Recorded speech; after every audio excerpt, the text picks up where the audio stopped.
How'd you feel about the Super Bowl, man? Oh, man, Super Bowl was good for 5 minutes. Yeah?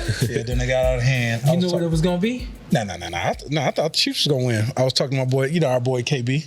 He's like, man, what you thinking? I said, if they go 20, I said, if they let it get to 17-7.5, Mahomes going to win. If they go 24-0, it's over. Yeah. And it ended up being that. Yeah, I'm like, but the pass rush was on their butt. I don't know. Bro, it was like, what's going on, bro? I'm seeing names that I didn't even remember was on their team. Sean, last time I seen a pass rush like that, New England Patriots lost when they were 18-0 to the Giants. Yeah, with Strahan, Umenyiora. Yeah. What about you? I thought, I think the Chiefs' big three had a bad night, Travis Kelce, I got something for you. Go, keep going. Chris Jones, the leader of their defense, had no sacks, no tackle for loss. I don't even know if he recorded a tackle, and he's a possible future Hall of Famer. Same thing with Travis Kelce. Yeah. Travis Kelce and DeAndre Hopkins looked their age. They looked past their primes, and I didn't think they would. I thought they'd both ball out. And then be Mahomes, the difference maker. I have Hopkins. Been a difference maker. Yeah, I thought he had a couple key drops. They were down 17-24-0, and the sliver of hope before the half, he dropped a key first down. Kelce had a couple drops early. Mahomes had for 3 quarters, and when the game actually mattered, he had the worst game of his career. Patrick Mahomes got some nice garbage time stats to clean it up. But the thing though, like Mahomes lost. Every quarterback not named Joe Montana or Tom Brady and maybe Terry Bradshaw would trade places with him for his Super Bowl resume. I mean, he's won 3 Super Bowls and been to 5 before the age of 30. So I don't know. I grew up seeing Steve Young so happy just to get one. And Brett Favre, who was the face of the NFL, won just 1 and went to 2.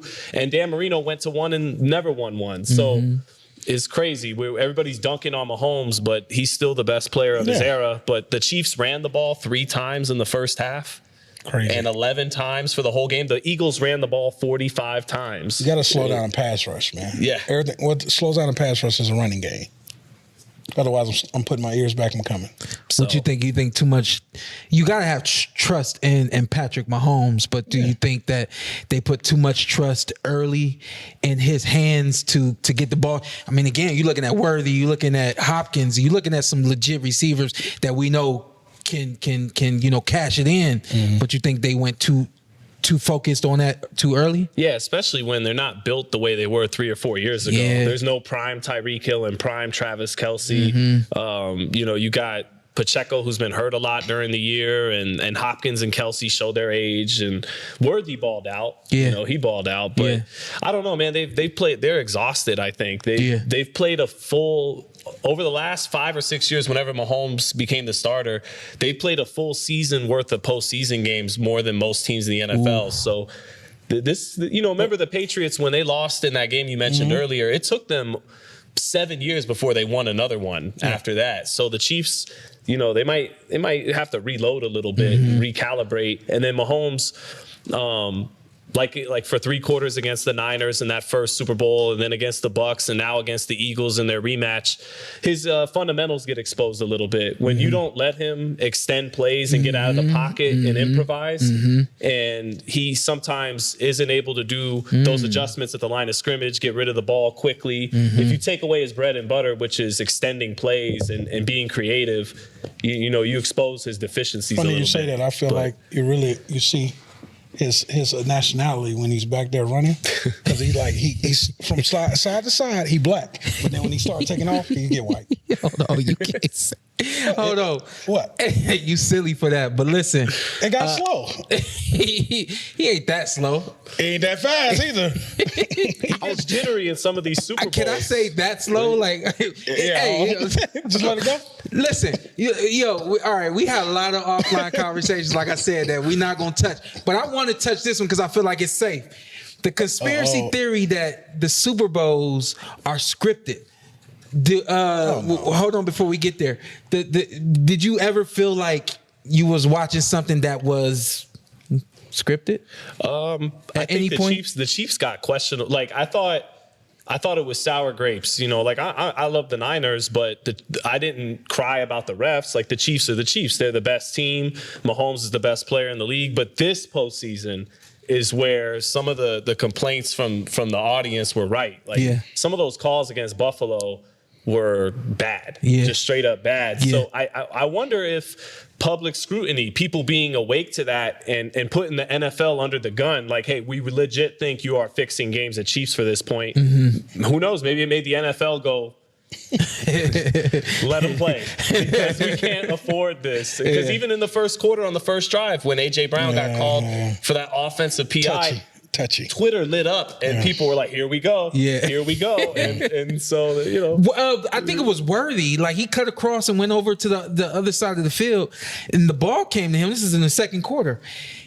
That was weird to me, man. He didn't go like this. Like the ball came and it was like, you don't like the way he tried to catch it? I don't like the way he didn't try to catch it. And that's what gave me a sense. I was like, I feel like you have to go through so much to set up a game, to set up a boxing match, and the whole nine. But that specific play, when you are an elite NFL quarterback and a young quarterback, or receiver, and watch it if you want, you go back and you take a look. They show replays. He didn't go for the ball. Moment. It's the moment, though, Sean. What the hell moment was that? My uncle feels like boxing is stage. All the time? He's like, he thinks it's WWE. To the point, me and him don't even have a conversation about it. Might be owned by the same people that own WWE. Shut up. Yeah. What does that mean? He feel like it's scripted. Like you guys get in the ring, like it's a dance motion. I'm like, you think Sean just sit there and take the punch? Like, hell bro, no. How'd that go, Sean? But it's like, that's the same. As a man, I can't see you being so alpha, make it to the NFL to say, oh yeah, I'm following the script. I just can't see people doing it. I can't see it either. But I wanted to ask him about it because I know you've probably dove into that a little bit here and there. I read there was this good book in the 80s called Interference by Dan Moldea. Interference, huh? Yeah, good book. All right, Dan. Salute to you, sir. Hey, read it. Dan Moldea. Interference. Check it out. You know how that goes. Yeah, he is. He is. He wrote books about the mafia. Let's go to the halftime. Halftime. It's halftime. I got. What message did you get from halftime? Oh man, I'm happy. You know what?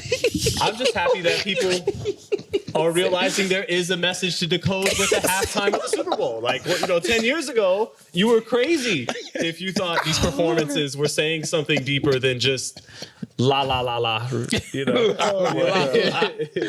was nice though. Like he did his thing. He did his thing. I think definitely artistic. He came and did what they expected him to do. I know it was a lot of roar about Lil Wayne being the halftime performer due to them being in New Orleans, but I felt like his energy, the whole artistic approach, the list goes on. I think they did what they. Samuel was nice too. Yeah, that was a clean way to approach. You know what I mean? What how they approach that. So, what was your breakdown? What did you think the symbolism meant? Yeah, I mean, it's a lot. I almost taking. There's different takes on it. Yeah, I kind of sat back and watched it. My lady was looking forward to this. I kind of sat back and just. I'm not really a Kendrick fan, so the voice don't do it for me. So I was kind of sitting out on the halftime, but you said there was a lot to it. My thing is, I'm gonna go first. If you guys would see anybody perform a half, who would it be? I already got my guy. What a golden Chris Brown. Oh, Chris Brown. Okay. He ain't did it yet, huh? Nope. He'll kill it. Go ahead. I don't know. I'm not sure yet. They missed the golden opportunity for Back That Ass Up by Juvenile. What